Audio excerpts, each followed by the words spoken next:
know it by these pictures, but Taylor Kyles and I, freshly back from Foxborough, where the Patriots opened their season. Long day down there in the rain. Got to see Tom Brady. Got to see Tom Brady tell us he loves us, Taylor. That was nice. Um, That was awesome. that was cool. This was kind of one of those you don't know what to expect sort of games because you really didn't know what was going to happen. You didn't know what this team was going to look like. We didn't get a good snapshot of them in the preseason. Yeah. They were missing a ton of offensive linemen. They couldn't really get anything going. The offense had question marks. Everyone assumed things would be a little better because you have Bill O'Brien. And then you see them warm up, and you're like, uh-oh, there's no Onwenu. There's no Cole Strange. You see what they're going to run out there. You know what the Eagles have with their defensive line. And you're thinking, oh boy, this could go sideways fast. And you know what? It went sideways fast, Taylor. And so now we find ourselves here in a weird position. 25-20 loss in a game that the Patriots should have won, probably. So it's a strange range of emotions, right? On one hand, you could say, wow, that was a better performance than we might have expected. On the other, you'd say, they kind of should have found a way to win this game. So what's your just general feeling after this game, having seen what you just saw? Well, first of all, you say we didn't know what to expect. I predicted a 23-20 Eagles win, and I said that it was going to be a lot of early season mistakes. And I said it was going to be just one that the Patriots couldn't quite pull out, but the defense was going to do a good job. And that's I exactly what know, we got. But let me brag first. All right. But beyond that, but yes, your 3-point prediction is most people's 13-point prediction. I'm just gonna say that, okay? I'm evolving, Okay, actually. all I'm just right. getting better at this. I'm expanding. But no, I mean, I tweeted it, and this is exactly what the offense has been really for the past couple years. Now, I think the first season, so we're looking at the Mac Jones era. I think the first season, a lot of that was Mac. I thought he did pretty well, honestly, in late game situations, but the offense turned it over. Like there was Ramondre, I think, had a couple key fumbles. They just couldn't put it together, but you Right. figure, okay, they're still a playoff team, and it's a rookie quarterback. The second year, the bottom fell out, obviously, because of Matt Patricia. I'm not trying to dog the guy. Apparently, he's in better health. I'm very happy for him. Good for him. But at the same time, the coaching wasn't there for the offense to be disciplined enough to pull these games out. This time, I think we saw that Mac Jones, he can step up to the plate. I thought that the throw to Kendrick Bourne, I asked him, I gave Kendrick Bourne an out. I was like, hey, and this is still true, Darius Slay hit his arm early on that 3rd and 12 in the second to last drive. I said, I know you guys don't like to make mistakes or make excuses, but do you think, that maybe he got to you early? He's like, hey, man, I expect myself to make those tough catches. And he always does. And he didn't come through. And then if Devontae Parker's out there instead of Kayshon Boutte, credit to Boutte for stepping up in a tough position. But those 2 catches that he couldn't make along the sideline, which again, young receiver is still learning the game. I'm not trying to dog him. But Devontae Parker, that's literally his bread and butter. So one, it keeps you from, it was a 3rd down stop early in the game that, again, you catch that, you keep driving. And then obviously the last play of the game where Mac puts it on the money twice and they have to get off the field because guys failed to convert. And obviously the self-inflicted errors, that's not Bill O'Brien like at all. That I think is going to get ironed out quickly because if they don't, they're just going to get reamed. He yells a But lot. Yeah. yeah. But at the end of the day, I thought you saw. I really, it was what I expected. I thought the formations and things are really going to help the game and the receivers, and we saw that several times. I thought Kendrick Bourne was going to show out, and he did. He beat Darius Slay and James Bradbury for touchdowns. Hunter Henry, I've been saying. What have I been saying? That Hunter Henry is going to be resurgent. He's going to kill it over the middle and in the red zone. Caught a touchdown. Caught several insane catches today. You see that this offense can be better than what they were tonight. And, I was saying it's going to be the first week. It's going to be sloppy. I just didn't expect it to be that sloppy. And it was disappointing, Well, but yeah.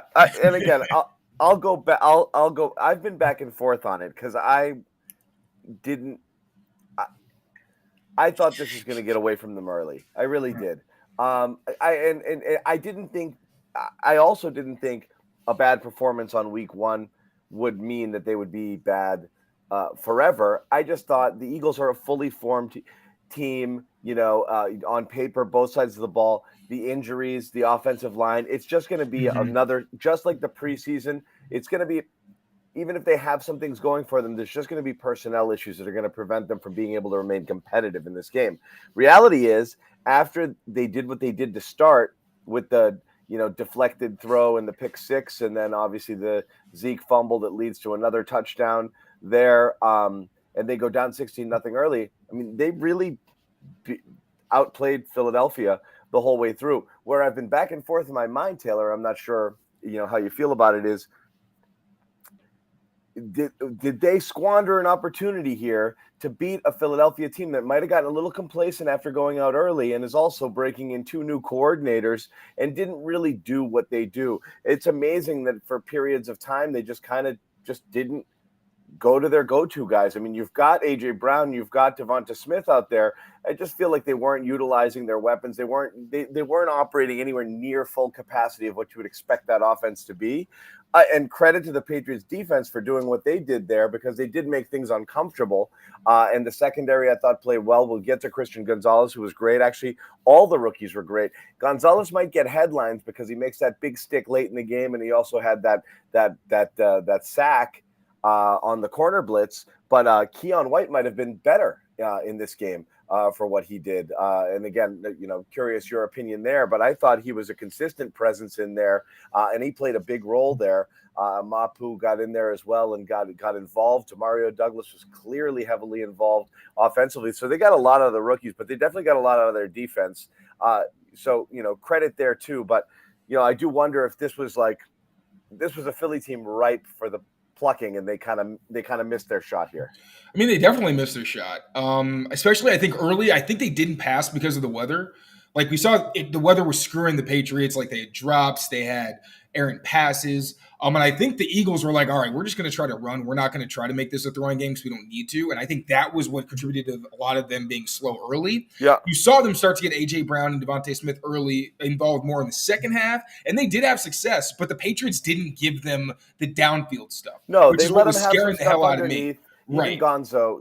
And there were a couple lapses, but it's one of those situations where if the Patriots were consistent and weren't making their own mistakes and putting themselves in bad positions, then that's a game where the Eagles have to score every drive, because I think the Patriots moved the ball well. I really didn't think that. I think the Eagles, they definitely had their shots, and they were allowing nothing in the ground. I'm not trying to take anything away from their defense, but I think if the Patriots could have been a consistent scoring presence the way they were situating themselves until they made their own mistakes, it would have put the Eagles in a position where they had to score every drive, and the Patriots just weren't letting that happen because they were making things tough. And even though they were putting drives together, the Eagles, they weren't consistent.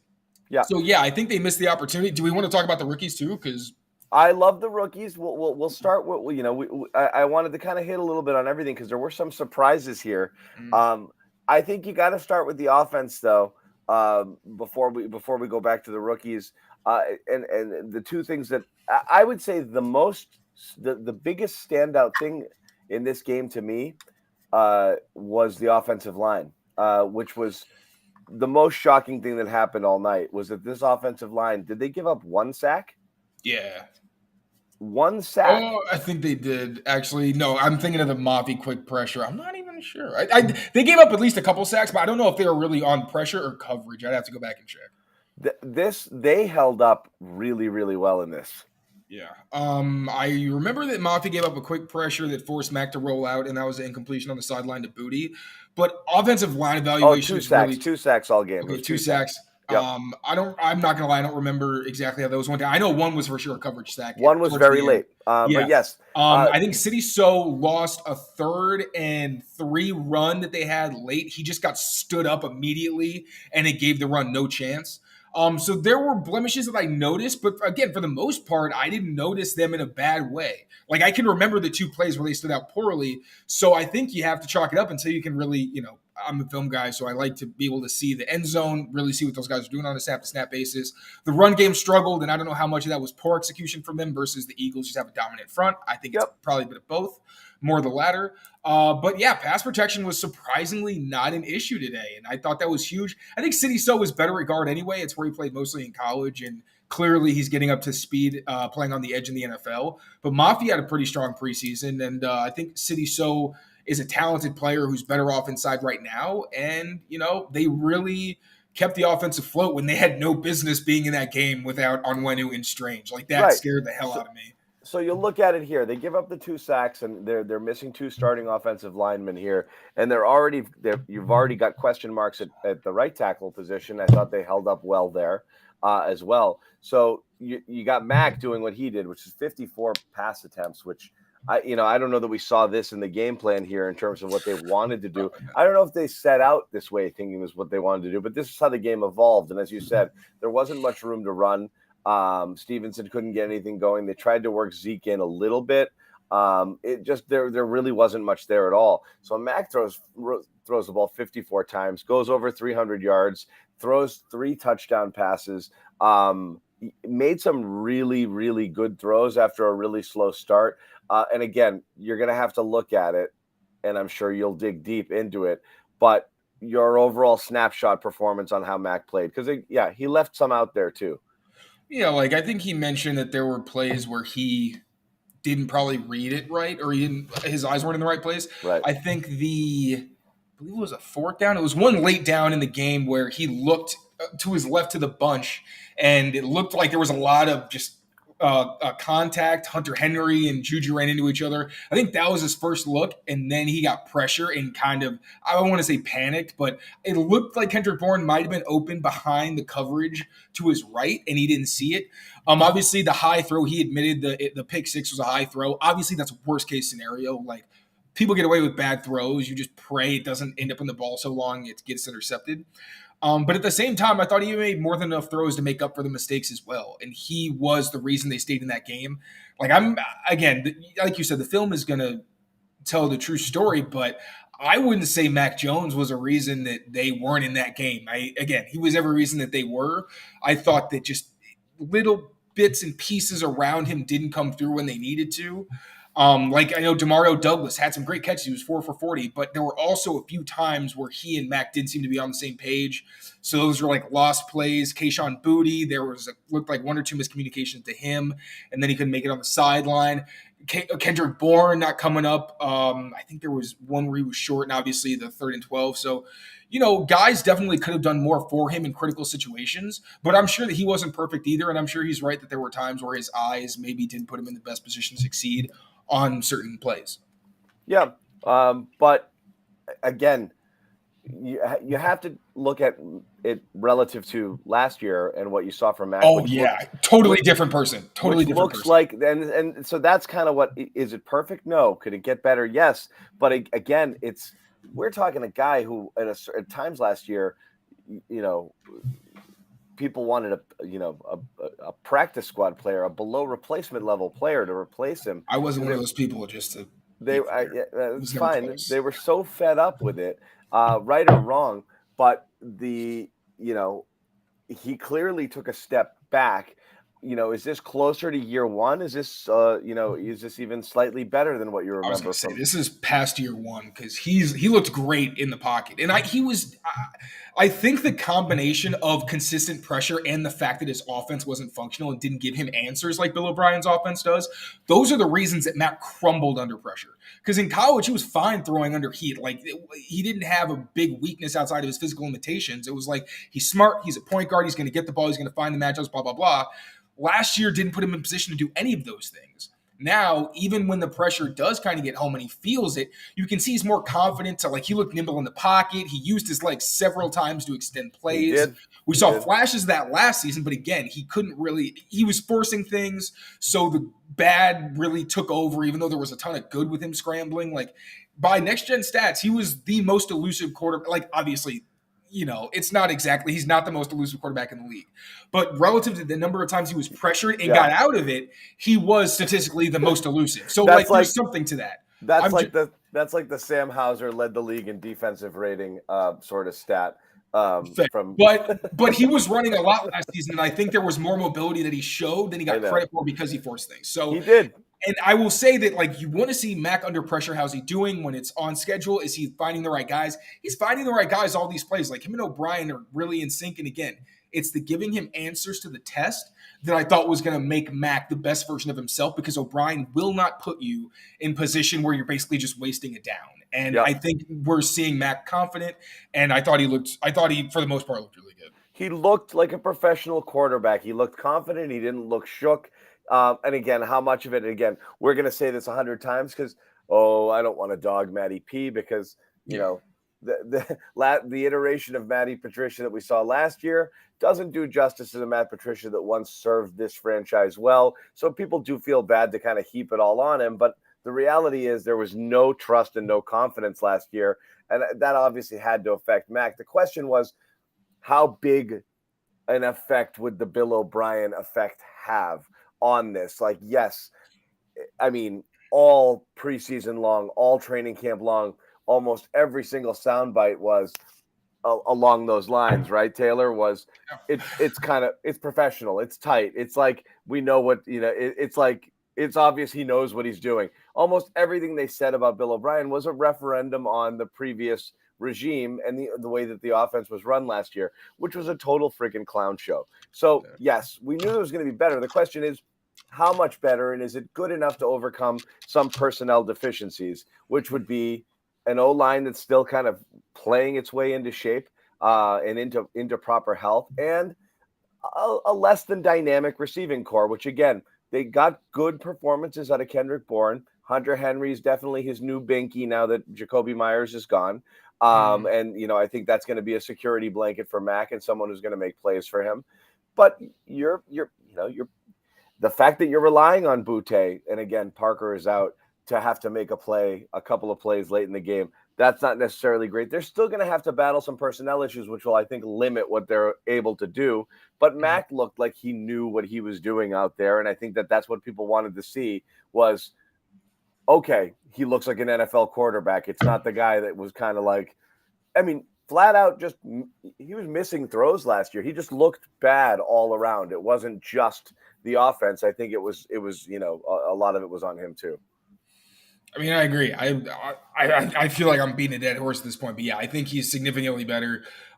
He looked like the kind of quarterback that you want to see, and that he was accurate. He was making largely the right decisions. He was doing well under pressure, all those things. I think that who we see right now, especially for Mac, is not who he's going to be by midseason, because one, O'Brien's offense is going to continue to grow. I guarantee you there's things you saw in this game plan that O'Brien is going to have a version of in the next game, where he knows the Dolphins defensive coordinator Vic Fangio is going to see it and have something off of it. And that's going to help Mac, because Mac is going to have this comfort in the system. They mesh. Like I'm telling you, this is a great start for Mac for the most part in this game. And I really think that he's going to take like quantum leaps in terms of his intelligence and on-field performance, thanks to O'Brien. So that was the positive. We're going to talk as well about the rookies that certainly were positive as well, including Christian Gonzalez, who's great interview, by the way. The guy, he can't not smile, huh? He seems like such a nice guy. He's such a nice guy. And I think that that's a knock on him, because he's pretty chill. And one of the answers he gave tonight was exactly that. Like, yeah, this is just kind of how I roll, and this is how I ride. And everyone wants to see him, make a bigger, fuss about things. And, I don't get it. The same people, I'll say this, because this one bothers me. The same people that say that would be the same people making an issue of it if he was celebrating after every single tackle that he made, and saying like he should focus more on the game than drawing attention to himself. So I liked him. The thing I liked most about Gonzalez, not most, but he was good in run support. He came up and he tackled. The things that you were most worried about, what are they? One of them is just superficial nonsense about there's not enough dog in him. And then the other is physicality. Those two things there. But there was a lot to like. I mean, there was some underneath stuff that he allowed, and that might have been part of the game plan, because you're right, they don't want to get beat over the top. But for the most part, he was right there, where he needed to be. And then you asked him about that play on that fourth down. He's like, just film, man. Like I knew what I needed to do. I knew where I needed to be. So he's got his head on straight too, in addition to all the physical tools. Yeah, I tried to throw in some football words to see if he'd get in depth with me. I was like, so they were showing you in cover zero. And I was like, maybe you'll give me some tea. And he was like, nah, man, just film. So, but yeah, he was awesome. The two ones he gave up underneath, I will say that's one area where he can improve, because he's such a great athlete. He doesn't need to overplay things. Right. And he's really calm when he recovers. So there was one where I thought he was a little soft on an underneath route to A.J. Brown, and there was another where he took a bad angle and let, I think it was Devontae Smith, get back inside. So those are the two ones where I'm like, all right, learning experiences. That's really what plagued him in the preseason as well. It's just like how he responds to underneath throws. But again, yeah, for the most part, he had the great breakup deep on the corner route where Marte Mapu was also over the Yep. top. He had a third down stop. He had the fourth down stop, which again, he knew that because the Patriots were showing an all-out blitz, and they did all-out blitz, he knew that Devontae Smith was just going to have to get into a quick route. So he Yep. waited until he declared and then almost And got then an just went interception. for it. Yep. So yeah, he was fantastic. I think I was saying to Brett Coleman, who does a great job over the Bootleg Football Podcast on YouTube, he was saying like, yeah, I think the Patriots are just gonna like try to let these guys be dogs and like adjust if they can. And I was like, oh, is Gonzalez going to get a chance to beat the physicality allegations? Because that's not what we've seen. Right. And yeah, he finally got a chance to do that today against maybe I think the league's best receiving tandem, like Jamar Chase and T. Higgins are up there as well. But, Sure. This is a well-rounded, explosive group, and Gonzalez was on top Hill, of it. Waddle. They'll see a few of them. Hill, Waddle, yeah. Damn, this league must be cool. They have 2 star receivers. Yeah, it must be. Awesome. We'll get into the Patriots receivers in a little bit too.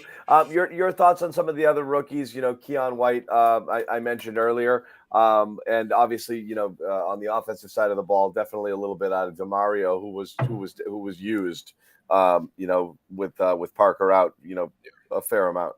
So speed round, Keon White, yeah, I think he had 3 pressures officially. One, he hit Jalen Hurts' hand and forced a 3rd and 20. Yeah, he did his job. I thought he looked awesome. Marte Mapu lined up all over the place. I didn't see him making any mistakes, but I did see him in on a couple of plays. Matt Judon credited him for being so versatile. I was praying that he was going to be used at free safety and in the box so bad, and everyone's like, oh, but it's a learning curve, and I'm thinking like, oh, he's pretty smart. I think he can still do it, and he did, and got the respect of the veterans. I thought that was awesome. It's huge if he can contribute early because he's one of the best athletes they have in their entire defense. Yep. Does Behringer count as a defensive? Yeah, whatever. Behringer had 3 punts inside the 20. He had 1 touchback that was really bad, where he should have been able to pin them inside the 5, and he couldn't. For the most part, he had a great game. Demario Douglas, like I said, 4 catches, 40 yards. There were some miscommunications. It wasn't perfect, but still, you wanted to see something from him, and he showed it.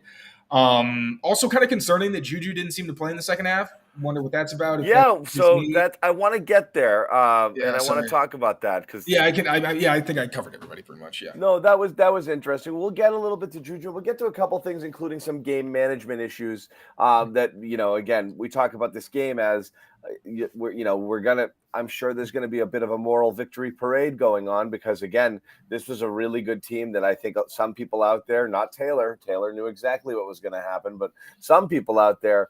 Did not think that this would be competitive. I mean, I'm not going to say Cowboys Giants and what we saw tonight on Sunday Night Football, but there was a version of this game that could have gone really, really, really bad, and it didn't at all. And as I said, the Patriots actually outplayed the Eagles for most of this game. We'll get into those things in a minute. We want to tell you a little bit about FanDuel, and again, if you haven't done this already, you probably want to get in on the action. A couple different promotional opportunities here when you sign up at fanduel.com/Boston.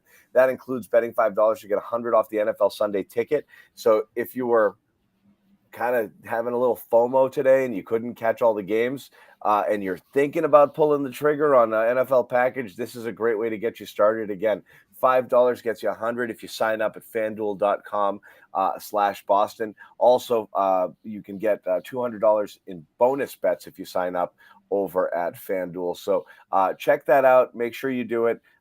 200 in bonus bets again when you bet 5. All part of the same thing as well as a Sunday ticket. Both of those promos are hot right now. You can get them fanduel.com/Boston. Go check it out and take part in the action today with America's #1 sportsbook and the official betting partner of the CLNS Media Network. Let's get into some of the weird stuff. I'm a go for it on 4th down. I'm a go for it on 4th and short guy when you're late. In this particular instance, I thought the field goal was the right call. And we're looking at about 9 minutes left in the game, 9:30, I think it was. Patriots elect not to kick a field goal down 8. Philly then goes up 11. Patriots try to get it to, get it to 5. They can't convert on a 2-pointer, but they kept getting into range where a field goal could have potentially tied or taken a lead. At that moment, did you think that was the call, or would you have gone for it on fourth? It was, I believe, 4th and 3 from the 17. Is that what it was? Yeah. 4th and 3 is a very manageable situation. I like 4th and short, and I like 4th and Yeah, short. I didn't mind it, and I understand. Like, I'm not going to sit here and be like, "Oh, you wanted a field goal," like, But brave up. it's I more get a it. I math thing understand. in my mind. It's Mhm. not going for it. It's a math thing of, are you sure you're keeping them completely off the scoreboard? Because again, your field goal, if you trade field goals, kind of still keeps it as a one-score game, but you miss it and they get one. Now you're 2 scores down and the clock is working against you. So that's what it's always about for me is you still need to score and you still need the ball back, there in that situation. But if they go down and score on their next possession, now you need it twice, and you've really made it hard on yourself in that case. So that was the logic behind it, not the down and distance and whether it was manageable or not. 100%. And I think sometimes these coaches, like, yes, they always have their analytics on the sideline. Yeah. And I think, again, like I said, I think it would have been made sense to go for field goals those times. But at the same time, I don't know how much was offense or defense. Like, in my mind, I'm thinking the Eagles, even if you do well, are an offense where you have to assume that they could score on their next possession. Which, that's just me. I'm not saying that's how the Patriots feel. I'm sure they had plenty of confidence in their defense. But offensively, these guys have talked all summer about how much confidence they have, how much Bill O'Brien has done for them. And we saw a lot of that tonight. It wasn't perfect, but we saw that when they were in the right play, and especially in manageable situations, they looked really good and they moved the ball well. So I thought it made sense. The one later I thought was just them thinking like the Eagles, again, I think that one was thinking the Eagles could probably score and we just like need to be aggressive here. And they're not even wrong because on 3rd and 12, they almost converted. Like there were just you couldn't count on when the situation was going to come through for them and when they were going to have a dud. But I think the Patriots showing confidence means a lot. Like how many times over the past couple of years have we been upset because Belichick was too conservative because Mac was a rookie or Matt Patricia's offense just couldn't be counted on? Yeah. And now they finally have that. And Kendrick Bourne said after the game, he was like, it's nice that offenses or defenses have to fear that. And we have to be an offense where it's 4th down and they don't know that we're just going to be off the field. Like, I love that. That's what the Eagles do. There was one game I was watching, I think it was against the Giants, where the Eagles were in like 4th and 7. I think they were up 7 points in the second quarter. And they were just like, you know what? I'm just going to throw a slot fade 40 yards downfield to Devontae Smith, and they scored a touchdown on it. Like, I want to have that kind of offense. Yeah, but do you? Yeah, but I like the confidence, and I think that Sure. if you have, like, if this offense starts rolling, if you have Devontae Parker, if, Kendrick Bourne makes a catch he usually makes, when you have those two guys and Hunter Henry making crazy catches, you're willing to do that because those guys very rarely make mistakes. It's just tonight, you just saw too many mistakes from too many people in too many critical situations. A lot of mistakes, some self-inflicted stuff for sure. Yeah. And you don't see that, but this was a weird one on the game management side. And then they got themselves in trouble late where they pushed themselves all the way back, and you're at the 40 something, and it's 3rd and 17, and you're going for it as opposed to maybe trying to sneak a few more yards and let Ryland try to kick one. That was another odd one when they got the ball back. I mean, they ended up with the ball 3 times after that. Bill Belichick's kind of rationale was he wasn't sure how many more times he'd get it. But at that point, we're talking 9 minutes left. But that's the thing. The Eagles are the best team in the league at draining the clock. That's what I was afraid of because we've seen them go on like 10-minute drives before at the end of games because they're just like, we're going to outmuscle you. And you really don't know because it's one thing if it's a team that can only run or a team that can only throw where you say, we're going to make them play with one hand tied behind their back. And I like us. The Eagles have way too many options, so I completely got that. I was terrified anytime they had the ball, but a combination of poor execution on their part and great jobs by the Patriots just caused some crazy stops that the offense couldn't convert on. But I'm with Belichick. I have a level of respectful fear for the Eagles offense and their ability to throw anything at you where you can't confidently like load up against the run or the pass. Yeah. So couple of questions there on the game management, which we can talk about. I do think it is fair to talk about the receivers because that's something we do a lot, and particularly Juju. And Juju wasn't not out for the entire second half, but he wasn't out there on that last drive. And he was asked about it after the game. And so, this is a desperation drive, and this is a guy you brought in to be your number one. He's your number one, de facto number one receiver. Because they don't have a true number one. He should be a go-to guy here. He should be, but he's not. Yeah. No, I get Not it. yet. Especially But with Devontae Parker out. Like, yeah, that's where you would hope he's that. brought in here to replace Jacoby Myers, who was the go-to guy. When you needed a completion, you went to this guy. That's kind of what he's supposed to be in here to do. He's supposed to kind of be the man. You have Devontae Parker, who's your 50-50 ball guy. They tried a couple to Butte, who simulated that, and it didn't really work. Everyone's got their roles here. Hunter Henry's a safety valve, but Juju Smith-Schuster, if you need completions, he wasn't in there. They're running a set with Douglas and Butte in place of him. In fact, among wide receivers all game, he was third in snaps. Butte was second in this game behind Kendrick Bourne, which was also a bit surprising. So Juju, it's fine to run different packages. It's weird for Juju Smith-Schuster not to be involved in almost all of them, wouldn't you say? Yeah, I think that's just injury related. Like that just is what makes sense. Like I don't What want to injury though? Because we're led to believe that his knee. We're led to believe there isn't a knee injury, and that's kind of what we're kind of talking about. He's probably lying. I think he's lying because why else would you be out that long? I don't know. That's why I don't agree that he was supposed to become the number one. I think he was expected to be a high volume target. I think they knew that Devontae Parker was their best guy and that Kendrick Bourne could be much better in the right system. I think Juju was like, all right, a solid, like worst case scenario, we have a guy who can, be 1,000-yard receiver. But yeah, I think he's lying. I think it's something with his knee. Yeah. Like, plain and simple. Unless they really trust Demario Douglas and considering how often he and Mac didn't seem like they were on the same page, I just don't think that's likely.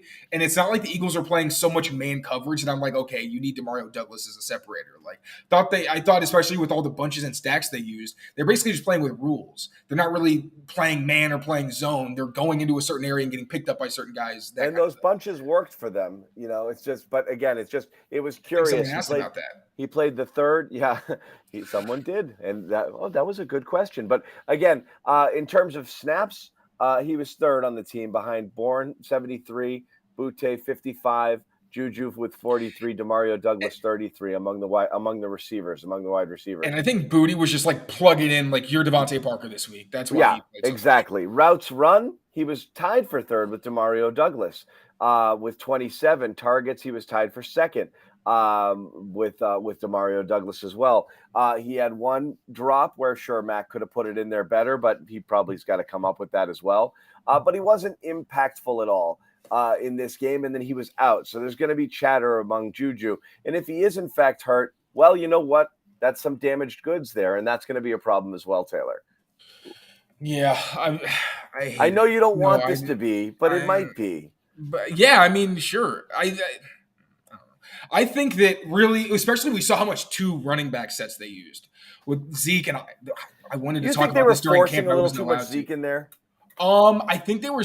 I mean, that was a college offense. Like that's what he was doing with Jahmyr Gibbs and the other guy.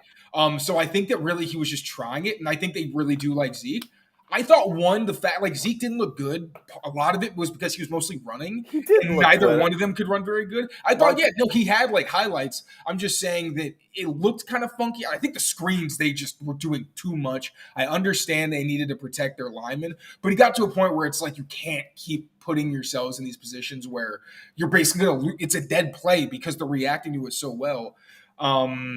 They did open up the offense, to be fair, to the point where I don't think it was as obvious, but the screen game had one positive play that I remember, and the rest of it wasn't great. So yeah, it wasn't nothing worse the screen game, but I thought it was really interesting what he was doing with the 2 backs, and I think that is going to really mitigate if Juju can't play, because then a lot of the time you just. That's the thing is, even talking about that is a bit of a problem, right? You have Parker. You have Parker miss week 1, and if Juju is physically limited, or he's just a guy in this offense that's just part of certain packages, but not part of all of them. And, he's not. Well, also remember, a lot of his contract is incentive based. So if he doesn't do anything this year, he doesn't get paid that much. Like that was a big thing. It looks like Jacoby Myers' contract. Jacoby Myers got that money guaranteed, showed why today. Juju didn't because he was coming off a knee injury. So if he doesn't play and it becomes just a guy, his cap is going to reflect that. Well, why don't we talk a little bit about Jacoby Myers? 9 receptions, 81 yards, 10 targets. He out targets Devontae Adams. Of course, because Devontae was probably getting doubled all the time. No, and he has 2 touchdowns. His first career multi-touchdown game. So he does what Jacoby Myers does. And again, I was never a huge Jacoby Myers guy either, but he's reliable. He's a reliable target, and he's whatever. So is Hunter Henry. It is a straight up. You look at those contracts, and they are similar. I know there's more incentives tied up to Juju. But this comparison is going to be made all year. And if Juju is nursing a knee or his knee's about to explode, which, why would someone say that? Like, why would you put that out there? I don't know. It doesn't matter. Juju's answer wasn't great either. He was like, I don't think it's going to explode. I was like, no. Juju, tell us it's not going to explode. I think it's because of how insane that a question that is to be asked. Is your knee going to explode? Yeah. He probably wouldn't be playing football if that was something that he was like deathly afraid of. I know, but if it's something that requires management starting on game 1, not great. Not great. It's a serious injury. It's not great. Jacoby Myers was great. But don't go sign Taylor. Just don't go sign damaged goods. That's all I'm saying. He's not even going to be that expensive, and I know, but don't. It's not a matter of what he costs. It's a matter of what you need. That was your move. But that's okay. So you're saying I didn't even think he was going to be like, if the offense was good, I did not expect him to be one of the leading receivers. I think Hunter Henry's. No. I thought he was going to be high volume. I did not think beyond that. Okay, so I knew Kendrick Bourne was going to take a step. I've been saying Devontae Parker's our best receiver forever. Hunter Henry and Mike Gesicki, if those guys complement each other, that's 4 guys that you're throwing to before you would want to throw to Juju Smith-Schuster. And then Ramondre Stevenson is also better in that role. So, but he needs to be limited. But what did you sign him? I thought Juju was going to be high volume because he can beat zone, and he just is someone who can catch. Okay. But they have so many more talented people. I was like, yes, as a security blanket, like, if everything went to crap, then the Juju thing looks really bad because he was the only guy that you thought was going to be reliable, and he's hurt. I will give you that. Like, he was supposed to at least be hyper reliable. I'm always doing the right thing. But if he's not on the field, then you can't be that. And again, the numbers will reflect that in his contract if he loses time. But I'll give you that. Like, you'd hope he was someone who could be on the field more often. Yes. But I still don't think he's like even your necessarily 5th best receiving option in terms of talent. Oh my God, we're down to 5th. Oh my God, Booty and Demario Douglas should both be better than him. Oh my God, so don't sign him at all. No, they needed someone. Yeah, because if you don't have Demario Douglas or Keyshawn Booty, then you only have 2 receivers. Spent it on D-Hop. Just put it in your pocket. It's not even the same contract. I'm not doing that. How'd D-Hop do today? He was, boy, did they. I'm not getting into that, but boy, did they force feed him today. Holy wow.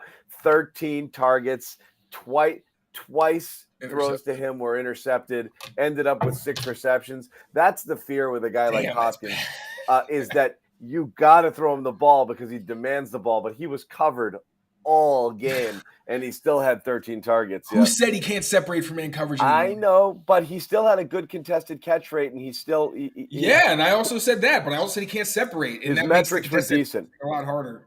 His metrics were decent. Anyway, Kendrick Bourne was great. One of the things Mac talked about after the game was like they're like best friends. Yeah, he's like, that's my go-to guy. I was like, that's my guy, and that's my best buddy, he said too. So I think that Mac Bourne connection actually is going to be pretty solid all year. Extension.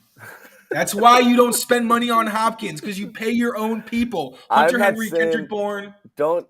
First of all, you spent money on Kendrick Bourne in the first place because you signed him as a free agent. You just did it a couple years ago.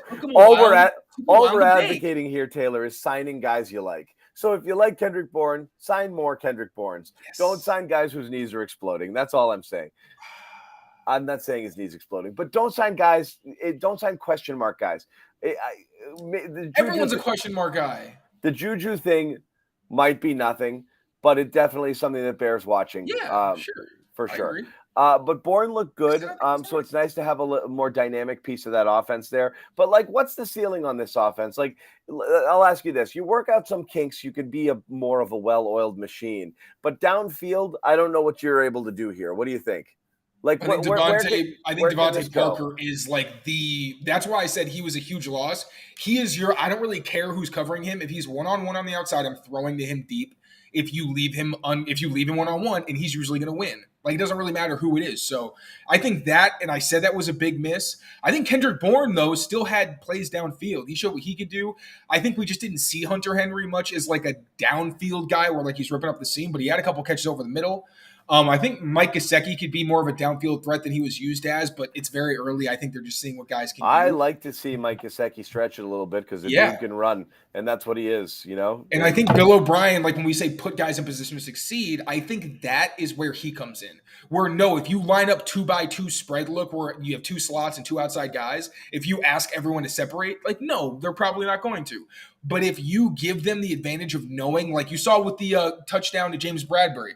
So Kendrick Bourne was lined up outside, and basically Bradbury knew that if he went vertical, he had all of him. So it's just man-to-man.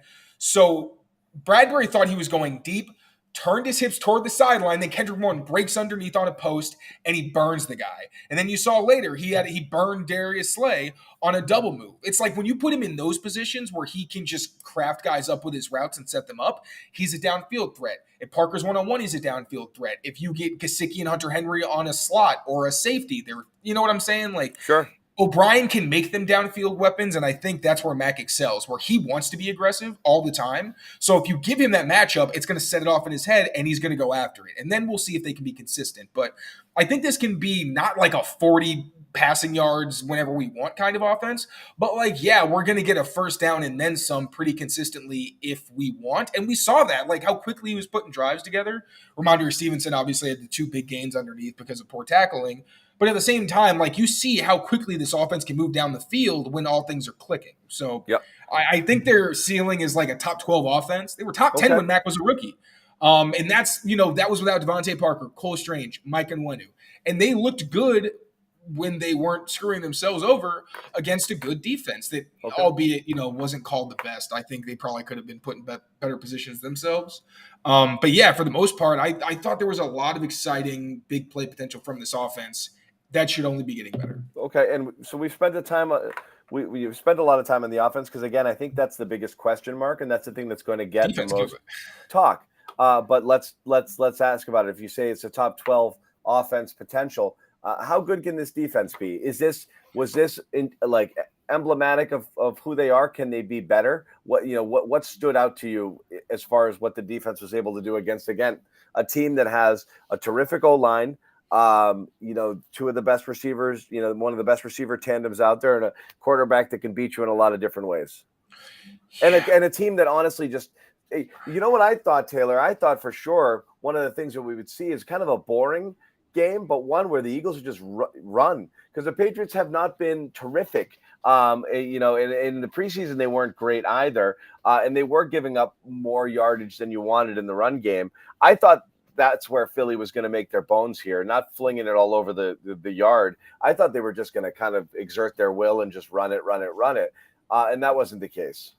Yeah, I don't think the Patriots are a team where I think the Ravens are really the only team where they've pretty consistently been able to put them on their heels. But for the most part, this front does do a good job of, if the game plan is like, we cannot get run on, and that's with Philly. Like, if they can run on you for the entire game, then you're in a lot of trouble because they can play so many things off of it and put you in bad positions. But the front did a really good job against the running backs for the most part, making sure they stayed hemmed in. And that's what made the passing game so much harder, because you couldn't mix in those kind of RPO elements as much, the play action, because they were really not giving you much to work with. And I think that made Philly very uncomfortable, and it forced them to be pretty much one-dimensional. Like, even the Jalen Hurts runs, they turned them on when they needed to, but you saw after there was that one play where they stopped it, then they were loading up fronts and making it so that Philly probably didn't want to run into those looks. But I think this could be – I've already thought this. I thought they could be the best defense in football. And I thought that they were helped by penalties and just poor execution at times as well. Like, it wasn't a perfect performance by any means where I'm like, yes, this is the best defense in football. But they're an elite unit. And I think, like, I don't care how many, opportunities the Eagles give you. If you hold them to a modest day, and I would say today was well below modest for them, you're a good defense, because they don't just stumble into bad games this way. So I thought, especially up front, like the pass rush was a consistent factor when they weren't mush rushing, which is my least favorite thing in football. I can't stand it. I get why they did it against empty because you are afraid of him running, but there were some times that annoyed me. But yeah, man, I was really impressed by the defense. It was awesome seeing the young guys contribute and look good early. And I thought the veterans were who we thought they were. Jabril Peppers, holy crap, man, he went nuts. The two plays I was most afraid of, he defended. He got from center field to the sideline on a fade to Devontae Smith, and he forced a fumble when Hurts actually broke free on a QB draw, which I knew it was coming, and I said it out loud, and they did it, and he was just in the open field, and then thankfully Jabril got a pad on the ball and knocked it out and gave the offense a chance to score, and they couldn't again. But that defense was so much fun to watch. They're awesome. Yeah. They're going to be really good. So, and again, if a competent offense and a stingy defense keeps you competitive, and then it's just a question of where can you take it from here. So, no matter how you look at it, you have to feel a little better about the Patriots today. Like I said, I don't love moral victories, but they were supposed to lose this game in the realm of in the range of possibilities. Not many of them had the Patriots winning this game, I don't think, just the way things stacked up. And honestly, they should have won this game. So you have to come away with it feeling decent about the Patriots being able to hang with teams. Because, again, you're not going to play a better team this year. And we don't know. Philly could have been operating on 30%, efficiency here. And this Philly team might be a totally different team a few weeks from now. I expect that they will be. But it's definitely a positive sign. So I think it's fair to take that moral victory lap off of this one if you're a Patriots fan, and kind of start to look ahead with some of these games that you were wondering, wow, this is a tough schedule and a tough start to the schedule, and start looking at some of these toss-up games as winnable games, or some of these difficult games as winnable games, or some of these toss-ups as ones that you're going to put in the win column, and start to, maybe look at the season a little bit differently. Not all the way there yet, and obviously, a lot can change in a week, but, definitely some good stuff we saw today from the Patriots, even though, again, a 25-20 opening week loss. Taylor, I'll let you fanboy out a little bit here. How did the Tom Brady thing make you feel? That was so cool. Oh my God. That was I was gonna try to get ahead on writing stuff, and I was like, no, this is the one halftime where I'm just gonna be a fan for a second. That was so awesome. I recorded the entire thing. I'm gonna show it to my kids, all that stuff. I forgot that I was supposed to be a professional or whatever.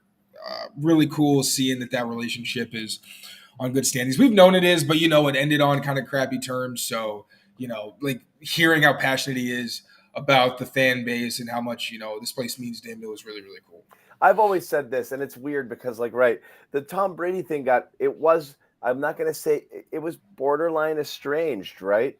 He left and it wasn't on great terms. And then when he did leave, he acted kind of like nothing about this was a big deal anymore, and he was as happy as he's ever been elsewhere, and he moves his life elsewhere, and then he all of a sudden he joins another franchise as an owner, and it's not here, and it's wow, he's completely moved on, and you start to wonder wait, Tom, what about us? So again, if you're a fan, all you need to see and hear is what he said today, which is wear that jersey, run out there. And the reality is he was choked up. He was legit choked up when he started speaking. I don't think he knew whether he was going to be able to keep it together. And his voice crackled a few times.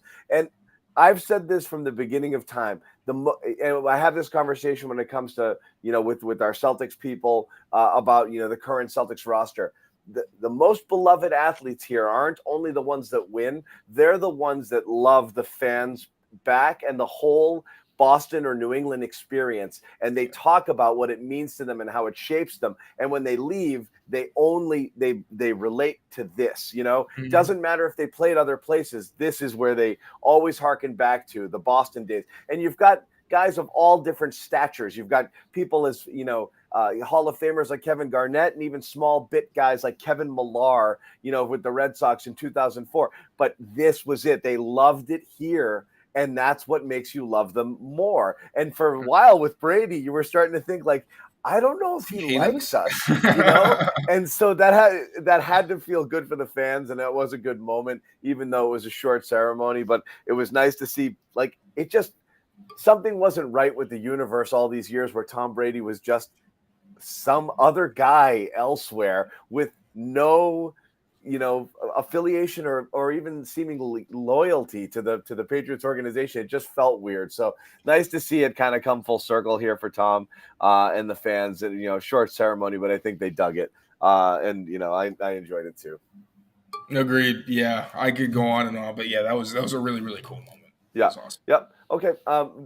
Very cool for you guys hanging out this late. We won't always be doing the shows this late. We'll do some right after the games, but this was one of those weird ones where 4:00 game and there was a lot to cover afterwards. And as I said, Taylor and I were at Gillette, and this poor guy's probably still going to have to bury his nose in in some film and do some other stuff. But you can check out Taylor's written.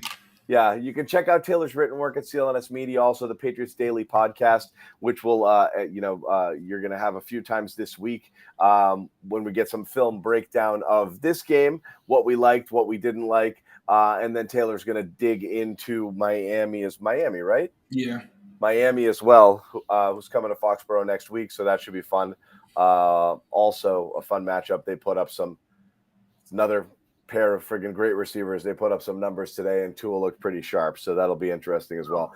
But yeah, we're gonna wrap it again. Thanks, guys, for hanging out. This was fun. It was a fun day. Good to have football back again.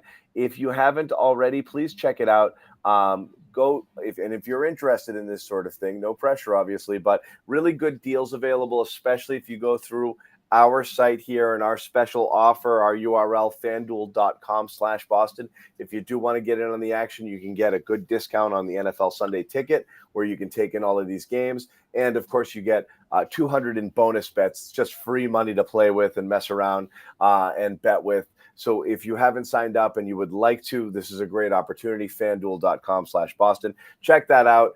We will see you guys later. Thanks for hanging out. Good night. And we'll see you. Well, we'll probably see you tomorrow. Take